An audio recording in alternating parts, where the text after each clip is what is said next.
In the story of faith, martyrs shine with a special light.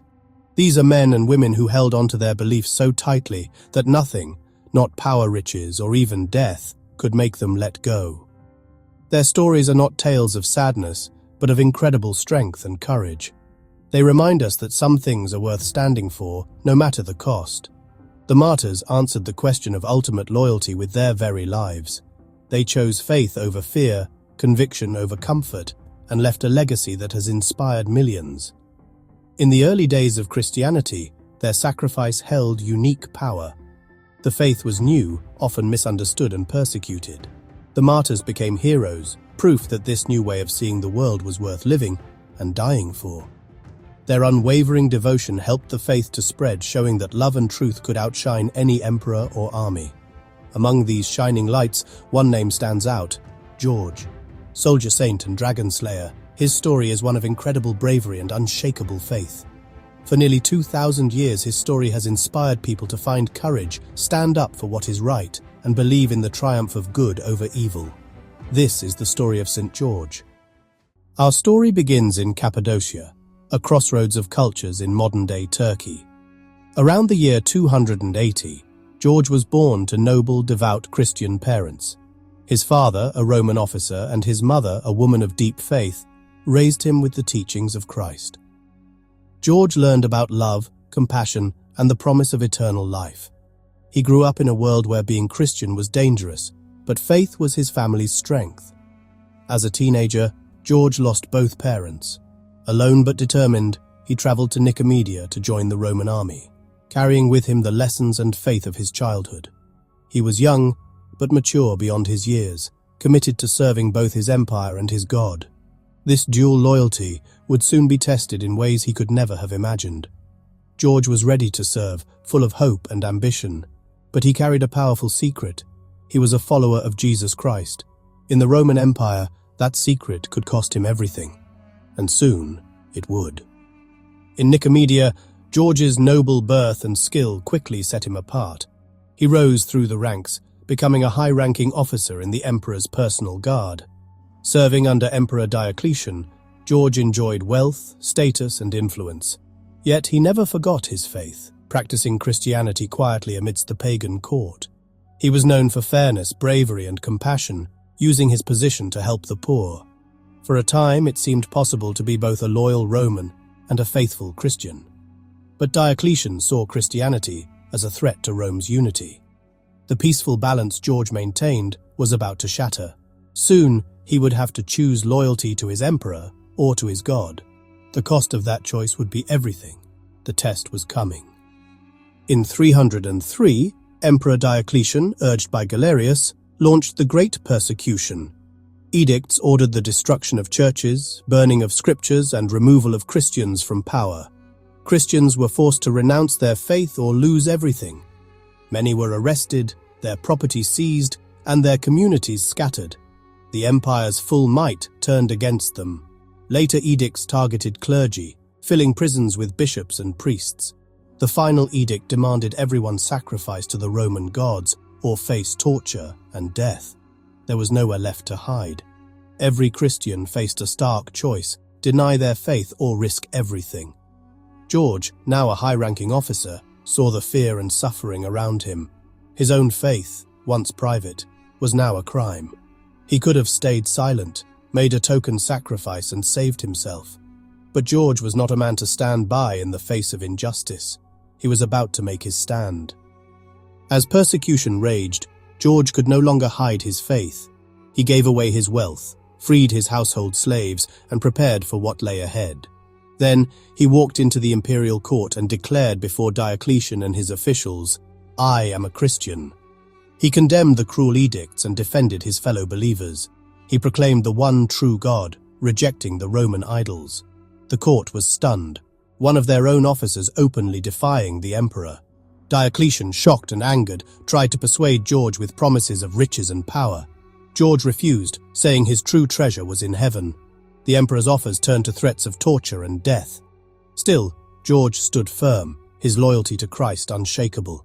He had made his choice. He would not betray his faith for any earthly gain. Diocletian's patience snapped. George was arrested, knowing full well the consequences. He had taken his stand, and he was ready to face whatever came next. His courage would become legend. The battle for his soul had begun. Diocletian ordered George tortured, hoping to break his spirit.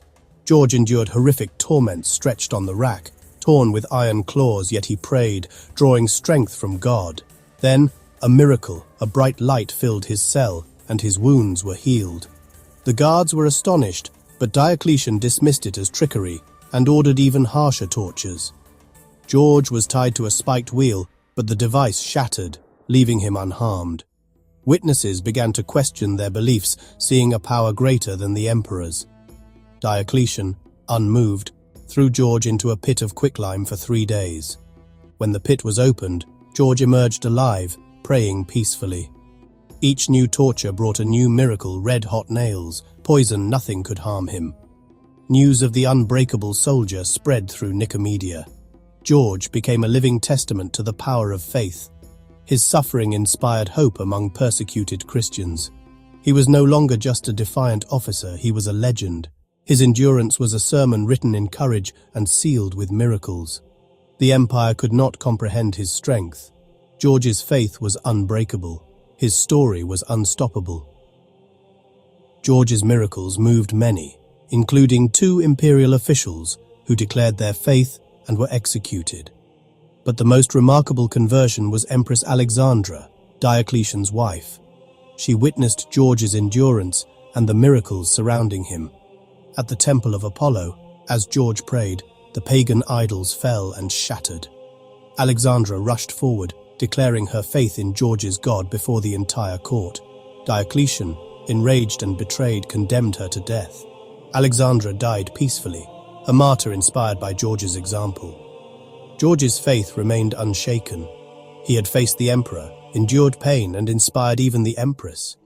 His steadfastness showed that true power comes from conviction, not a throne. He had won the spiritual battle.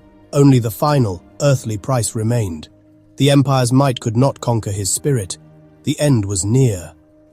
Diocletian, unable to break George, sentenced him to be beheaded. George faced death with the same courage he had shown throughout his ordeal. He knew this was not the end, but the moment he would be united with his king. Led to execution, George was calm and joyful, praying for his persecutors and the future of the church. On April 23, 303, St. George was martyred. His death was not a defeat, but a victory for faith. His courage inspired countless others, and his story spread across the empire. George became a symbol of ultimate Christian virtue, loving God above all else. His faithful servant Pasicrates buried him in Lydda, Palestine. A church rose over his tomb, becoming a place of pilgrimage. The soldier was laid to rest, but his spirit marched on. His legacy was just beginning. The world would never forget his name. St. George's influence only grew after his death. Churches dedicated to him appeared across the Christian world.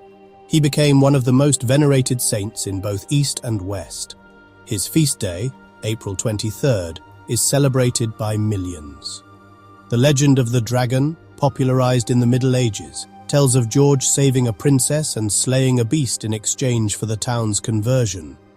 The dragon represents evil, the princess the church, and George the power of faith to conquer darkness. While legendary, the story captures the essence of George's spiritual battle. He is the patron saint of soldiers, farmers, scouts, and many nations, including England and Georgia. His red cross became a symbol of courage and hope. His story resonates across cultures, a universal symbol of bravery against overwhelming odds. St. George's legacy is vast and enduring. He is a hero for all who believe in the triumph of good. His light still shines. What does the story of St. George mean for us today? We may not face emperors or dragons, but we all have struggles and fears to conquer. St. George reminds us that courage is not the absence of fear, but acting in spite of it. His life teaches us to stand up for our beliefs, even when it's difficult. In a world that tempts us to compromise, his example calls us to be true to our principles. One person, armed with faith and courage, can make a difference. The legend of the Dragon Slayer speaks to us all. we each have dragons to face. St. George teaches us to confront them with faith and hope. His story encourages us to live bravely, love deeply, and believe that good will triumph over evil. He is more than a legend. He is an inspiration and a symbol of hope. By living with courage, we too can become a beacon for others.